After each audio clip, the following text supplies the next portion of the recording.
দেশের বিভিন্ন স্থানে সংঘবদ্ধ ধর্ষণ, যৌন হয়রানি ও বলাৎকারের ঘটনা ঘটেছে। খুলনা বিশ্ববিদ্যালয়ের ছাত্রীকে হয়রানির অভিযোগ উঠেছে শিক্ষকের বিরুদ্ধে। ময়মনসিংহে গফরগাঁওয়ের স্বামীকে বেঁধে স্ত্রীকে তুলে নিয়ে সংঘবদ্ধ ধর্ষণের ঘটনা ঘটেছে। গাজীপুরের কাপাসিয়ায় বিদেশে পাঠানোর প্রলোভন দেখিয়ে বিধবা নারীকে ধর্ষণের অভিযোগ উঠেছে। এছাড়া সাভারে মাদ্রাসা শিক্ষার্থীকে বলাৎকারের অভিযোগে ওই প্রতিষ্ঠানের অধ্যক্ষকে গ্রেপ্তার করা হয়েছে। প্রতিনিধিদের তথ্য ভিডিওতে মাসুম আলিসার প্রতিবেদন।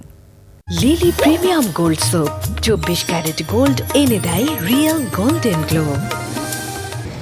খুলনা বিশ্ববিদ্যালয়ের এগ্রো টেকনোলজি ডিসিপ্লিনের প্রধান প্রফেসর ডক্টর রেজাউল ইসলামের বিরুদ্ধে ২৬ ব্যাচের এক ছাত্রীকে সামাজিক যোগাযোগ মাধ্যম মেসেঞ্জারে কুরুচিপূর্ণ ও অশালীন প্রস্তাবের অভিযোগ উঠেছে। প্রতিবাদে বুধবার বিকেলে বিশ্ববিদ্যালয়ের হাদি চত্বরে মানববন্ধন করেছেন এগ্রো টেকনোলজি ডিসিপ্লিনের শিক্ষার্থীরা।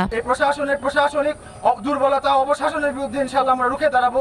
এর মাঝে আমরা শিক্ষকদের কাছ থেকে এমন একটা আচরণ পাইছি যেখানে আমরা এখনই ক্যাম্পাসের মধ্যে নিজেদেরকে অনিরাপদ ফিল করতেছি। এমন কোন কুলাঙ্গার খুলনা বিশ্ববিদ্যালয়ে আর কখনো যেন না আসতে পারে। ঘটনার সত্যতা জানতে গিয়ে অভিযুক্ত শিক্ষকের কক্ষ বন্ধ পাওয়া যায়। ডিন প্রফেসর গোলাম হোসেনের কক্ষ বন্ধ ছিল। কোনো ব্যবস্থা নেওয়া হয়েছে কিনা জানতে মোবাইলে যোগাযোগ করলেও সেটি বন্ধ পাওয়া যায়। সামাজিক যোগাযোগ মাধ্যমে অভিযুক্ত শিক্ষক ও ভুক্তভোগী ছাত্রীর সাথে চরম আপত্তিকর মেসেজিংয়ের স্ক্রিনশট ব্যাপকভাবে ছড়িয়ে পড়েছে।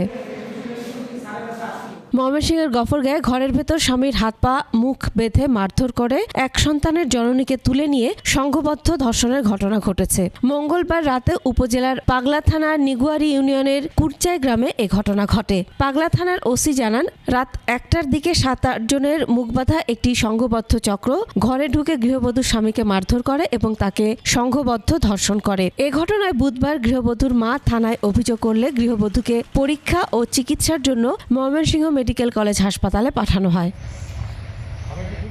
গাজীপুরের কাপাসিয়া বিদেশে পাঠানোর প্রলোভন দেখিয়ে এক বিধবা নারীকে ধর্ষণের অভিযোগ উঠেছে। ওই ঘটনায় ভুক্তভোগী নারী কাপাসিয়া থানায় 2 জনের নাম উল্লেখ সহ অজ্ঞাত আরও 2 জনের বিরুদ্ধে মামলা করেছেন। ভুক্তভোগী নারীর স্বামী হৃদরোগে আক্রান্ত হয়ে মারা যাওয়ার পর জীবিকার তাগিদে তিনি বিদেশে যাওয়ার চেষ্টা করেন। এ নিয়ে কাপাসিয়ার পেউরাইট এলাকার মিলনের সাথে তার পরিচয় হয়। বিদেশে পাঠানো বাবদ 3 লাখ টাকা দাবি করে সে। গত 15 জুন বিকেলে আসামি মিলন ওই নারীকে তারগাঁও মেডিকেল কলেজ মোড়ে আসার জন্য ফোন করে। পরে মিলন ও তার সহযোগীরা হত্যার ভয় দেখিয়ে পালাক্রমে ধর্ষণ করে ও জঙ্গলে ফেলে রেখে যায়।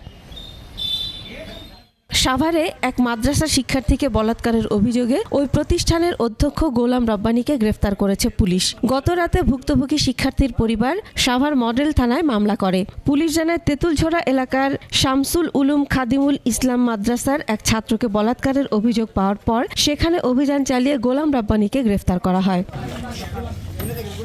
Masum আলিসা, desk report, 21 television.